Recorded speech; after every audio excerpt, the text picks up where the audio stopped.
ఆంధ్రప్రదేశ్లో మొత్తం 175 అసెంబ్లీ స్థానాలకి అలాగే 25 లోక్సభ స్థానాలకి రేపు ఎన్నికలు జరగబోతున్నాయి. ఉదయం 7 గంటలకి పోలింగ్ ప్రారంభం కాబోతోంది. అక్కడ వివిధ జిల్లాల్లో ఎటువంటి ఏర్పాట్లు జరుగుతున్నాయో మనం తెలుసుకుంటున్నాం. ముందుగా మా ప్రతినిధి చీరాల నుంచి లైవ్లో అందుబాటులో ఉన్నారు. చీరాల నుంచి నరేష్ అలాగే రాజమండ్రి నుంచి గణేష్ లైవ్లో జాయిన్ అవుతున్నారు. ముందుగా ప్రకాశం జిల్లా వ్యాప్తంగా ఎటువంటి ఏర్పాట్లు జరుగుతున్నాయో మా ప్రతినిధి నరేష్తో మాట్లాడి తెలుసుకుందాం. నరేష్, అక్కడ ఎటువంటి ఏర్పాట్లు కనిపిస్తున్నాయి? ప్రత్యేకమైన ఏర్పాట్లు ఎక్కడెక్కడ ఏ కేంద్రాల వద్ద కనిపిస్తున్నాయి? ప్రకాశం జిల్లా వ్యాప్తంగా రాజకీయాలు కొంత రసవత్తంగా మారాయని చెప్పుకోవాలి. ఇటీవల 2 రోజుల నుంచి పరిణామాలు మాత్రం చాలా త్వరగా మారుతున్నాయని చెప్పుకోవాలి. ఎందుకంటే నిన్న 10 గంటల తర్వాత రాత్రి జిల్లా ఎస్పీ కోయా ప్రవీణ్ బదిలీ చేయడం పట్ల రాజకీయ వర్గాల్లో కొంత చర్చ అయితే నెలకొంది. మొత్తం ప్రకాశం జిల్లా వ్యాప్తంగా చూసుకున్నట్లయితే మనం ఒకసారి జిల్లా వ్యాపకాలు ఉంటే ఒక్క ఒంగోలు పార్లమెంటు పరిధిలోనే 7 నియోజకవర్గాల్లోనే మిగిలినటువంటి 5 నియోజకవర్గాల పరిధిలో కూడా బాపట్ల పార్లమెంట్ నియోజకవర్గ పరిధిలో ఒక 4 నియోజకవర్గాలు, అదేవిధంగా ఒక కందుకూరు నియోజకవర్గం వచ్చేసి నెల్లూరు పార్లమెంట్ నియోజకవర్గ పరిధిలో వస్తాయి. ఒక్కసారి జిల్లా వ్యాప్తంగా చూసుకున్నట్లయితే మొత్తం 3282 పోలింగ్ స్టేషన్లు ఉండగా ఇందులో దాదాపు 505 సమస్యాత్మక ప్రాంతాలను ఇప్పటికే పోలీసులు కూడా గుర్తించడం కూడా జరిగింది. ఇప్పటికే మొత్తం ఏదైతే నియోజకవర్గాలు ఉన్నో అన్నిటికి సంబంధించి 10,800 ఈవీఎంల మిషన్లు కూడా సిద్ధం చేశారు. ఇప్పటికే దాదాపు అన్ని నియోజకవర్గాలకు కూడా ఈవీఎం మిషన్లు కూడా తరలింపు కార్యక్రమం కూడా జరిగిపోయింది. ఉదయం నుంచి కూడా సాయంత్రం వరకు కూడా ఎక్కడెక్కడైతే పోలింగ్ సిబ్బంది ఉంటారో సుదూర ప్రాంతాలకు వెళ్ళేటువంటి పోలింగ్ సిబ్బంది అందరికీ కూడా ఇప్పటికే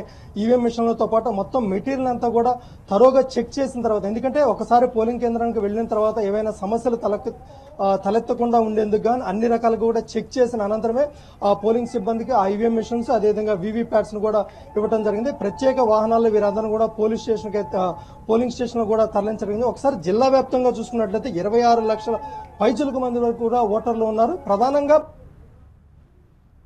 వ్యాప్తంగా చూసుకున్నట్లయితే హాట్ సీట్ ఏదైనా ఉందంటే అది ఖచ్చితంగా చీరాల నియోజకవర్గం అనే చెప్పుకోవాలి. ఎందుకంటే ఆమంచి కృష్ణమోహన్ వర్సెస్ కరణం బలరాం మధ్య ఒక యుద్ధ వాతావరణం అయితే నెలకొందని చెప్పుకోవాలి. ఎందుకంటే 2 రోజుల పరిణామాల్లో చూసుకున్నట్లయితే నిన్న సాయంత్రం ఆమంచి కృష్ణమోహన్ మీద పోలీసులు కేసు నమోదు చేయడం, ఏదైతే నిబంధనలకు విరుద్ధంగా ఎన్నికల కోడ్ అమల్లో ఉండగానే సమావేశం ఏర్పాటు చేసుకున్న నేపథ్యంలో ఆయన మీద కేసు నమోదు చేయడం, అదేవిధంగా పోలీసు విధులకు ఆటంకాలు కలిగించాలనే ఉద్దేశంతో కూడా పోలీసులు ఆయన మీద కేసు నమోదు చేసిన కొద్ది గంటల్లోనే జిల్లా ఎస్పీ బదిలీ కావడం, ఎవరైతే కొత్తగా వచ్చినటువంటి ఎస్పీ సిద్ధార్థ కౌశల్ కూడా చీరాల మీదే ప్రత్యేకంగా దృష్టి సారించారని చెప్పుకోవాలి. ఇవాళ మధ్యాహ్నం కరణం బలరాం కుమారుడు అయినటువంటి కరణం వెంకటేష్ దగ్గర పనిచేస్తున్న ఒక టీడీపీ కార్యకర్తను వైసీపీ కార్యకర్తలు చాలా దారుణంగా అటాక్ చేయడంతో పాటు కత్తులతో అతని మీద దాడి చేస్తే ప్రభుత్వ ఆసుపత్రి అతను చికిత్స పొందుతున్న నేపథ్యంలో ఒక్కసారిలో చీరాల్లో ఉద్రిక్త వాతావరణం అయితే నెలకొంది. ఈ నేపథ్యంలోనే కొద్దిసేపటి క్రితమే జిల్లా ఎస్పీ సిద్ధార్థ కౌశల్ కూడా స్వయంగా చీరాల డిఎస్పీ కార్యాలయం చేరుకొని ఇక్కడ పరిస్థితి అంతా కూడా సమీక్షిస్తున్నారు. ఎవరైతే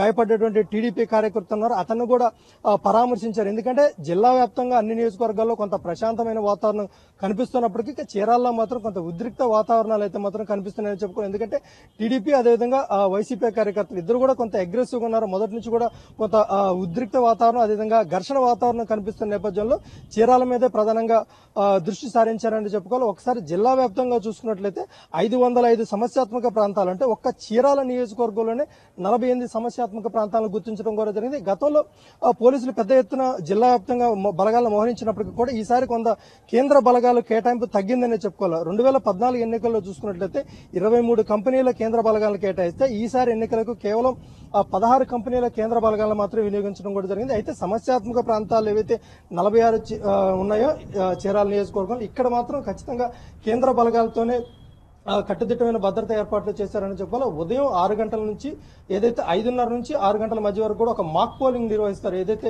పార్టీకి సంబంధించిన ఏజెంట్లు వచ్చిన తర్వాత 1 గంట పాటు మాక్ పోలింగ్ నిర్వహించిన తర్వాత ఉదయం 7 గంటల నుంచి సాయంత్రం 6 గంటల వరకు కూడా పోలింగ్ ఉంటుంది. అయితే ఎవరైతే ఓటింగ్ ఎన్నికల ఐడికి సంబంధించినటువంటిది లేకపోతే ఎన్నికల కమిషన్ ఆమోదించినటువంటి 11 రకాల ఫోటో గుర్తింపు కార్డులు కూడా తీసుకుని ఓటు హక్కును వినియోగించుకోవచ్చు అని చెప్పేసి చెప్తున్నారు.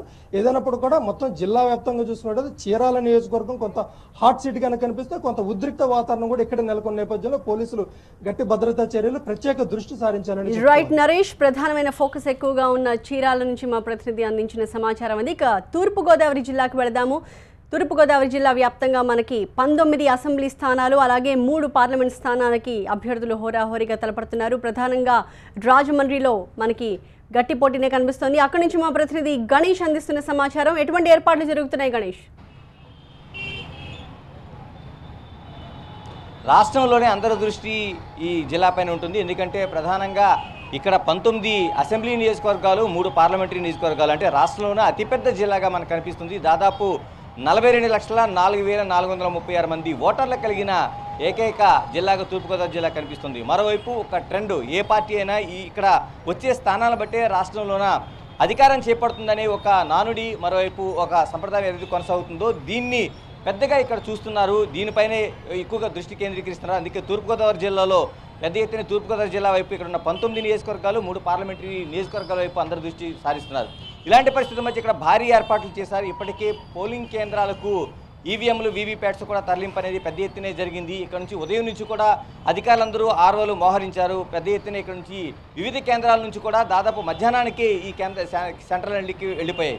దాదాపు 4,581 పోలింగ్ కేంద్రాలు అనేవి ఉన్నాయి. ఈ పోలింగ్ కేంద్రాలన్నింటిలో కూడా ఈరోజు ఈవీఎంలు, వీవీప్యాట్స్, రేపు పోలింగ్కి సంబంధించిన ఎన్నికల సామగ్రి అంతా పూర్తిగా తీసుకెళ్లిన పరిస్థితి కనిపిస్తుంది. మరో ప్రధానంగా 1437 సమస్యాత్మక ప్రాంతాలు, అంటే రాష్ట్రంలోని ఇంత పెద్ద సమస్యాత్మక ప్రాంతాలున్న జిల్లాగా ఇది కనిపిస్తుంది. ఎందుకంటే ఇతర ప్రాంతాలతో పోల్చితే 1431 సమస్యాత్మక ప్రాంతాలు, అందులో అతి సమస్యాత్మక ప్రాంతాలు దాదాపు 97 వరకు ఉండడం అనేది ఒక పెద్ద చర్చనీయాంశమే కాదు, అధికారులు కూడా ఛాలెంజ్గా తీసుకునే పరిస్థితి కనిపిస్తుంది. దీనికోసం ఇప్పటికే ఇక్కడ లోకల్గా ఉండే పోలీసులతో పాటు ఇతర జిల్లాల నుంచి కూడా పోలీసులని బలగాలను తీసుకొచ్చారు. మరోవైపు పారామిలిటరీ బలగాలతో పాటు సాయుధులైన బలగాలను కూడా ఇక్కడ ఆర్మడ్ ఫోర్స్ని కూడా ఉంచారు. ఎందుకంటే ఏ క్షణంలో ఎక్కడ ఏం జరుగుతుందనేది ఒక ఉత్కంఠత కనిపిస్తుంది. మరోవైపు ఏజెన్సీ ప్రాంతం, దాదాపు 1800 కిలోమీటర్ల పరిధి అనేది తూర్పుగోదావరి జిల్లాకు ఆనుకొని ఒక ఏజెన్సీ అనేది ప్రయాణం జరుగుతుంది. కాబట్టి ఏజెన్సీ విశాఖపట్నం తాకుతూ ఉండే ఒక ఏజెన్సీ ప్రాంతం అంతా ఇక్కడ ఉంటుంది. భద్రాచలం దగ్గర నుంచి అటు విశాఖ, కాకరపాడ వరకు. ఇలాంటి పరిస్థితుల మధ్య ఇక్కడ ఏజెన్సీలో ఉండే పరిస్థితులను క్షుణ్ణంగా ఎప్పటికప్పుడు పరిశీలించడంతో పాటు ఇక్కడ ఏజెన్సీలోనే ఉదయం, అంటే ఇతర ప్రాంతాలకి ఏజెన్సీ ప్రాంతాలకు మధ్య వ్యత్యాసాన్ని కూడా ఒక ఏర్పాటు చేశారు. ఉదయం 7 గంటల నుంచి సాయంత్రం 6 గంటల వరకు జిల్లాలో అనేక ప్రాంతాల్లో పోలింగ్ జరిగితే ఒక్క ఏజెన్సీలో మాత్రము ఉదయం 7 గంటల నుంచి సాయంత్రం 4 గంటల వరకు మాత్రమే పోలింగ్ నిర్వహిస్తున్నారంటే దాదాపు 2 గంటల వరకు పోలింగ్ను కోత విధించారు. ఎందుకంటే 4 గంటల్లోగా, అంటే 7 గంటల కానీ 6 గంటల వరకు పోలింగ్ కొనసాగిస్తే చీకట పడుతుంది. అక్కడ నుంచి ఈవీఎంలు, వీవీప్యాట్స్ తరలించడానికి కొంత చీకట పడుతుంది. ఇలాంటి పరిస్థితుల మధ్య ఏదైనా జరిగే అవకాశం ఉంటుంది అని ఒక ఉద్దేశంతో వీళ్ళు 2 గంటల పోలింగ్ని కుదించారు. మరోవైపు ఇక్కడ నుంచి ఈవీఎంలు కానీ మిగతావి కానీ ఆన్ రోడ్లో తీసుకురావాలా, హెలిప్యాడ్స్ ద్వారా హెలికాప్టర్ల ద్వారా తీసుకురావాలనేది కూడా ఒక చర్చ అయితే జరుగుతుంది. ఇలాంటి పరిస్థితుల మధ్య ఒక అభ్యర్థులదే కాదు అన్ని పార్టీలు కూడా దీనివైపు దృష్టి సారిస్తున్నాయి. మరోవైపు డబ్బు అనేది ఏరులే పారుతుంది. ఎందుకంటే ఈ జిల్లాని ఛాలెంజ్ చేస్తున్నారు కాబట్టి అన్ని పార్టీలు కూడా ఎవరికి వాళ్ళు డబ్బు పంచుతున్నారు, ఎవరు కూడా ఇంకో పార్టీని పట్టుకోకూడదనేది ఒక ఇంటర్లింక్ చైన్ లాగా తీసుకుంటూ అందరూ కూడా డబ్బులు పంచే చేస్తున్నారు.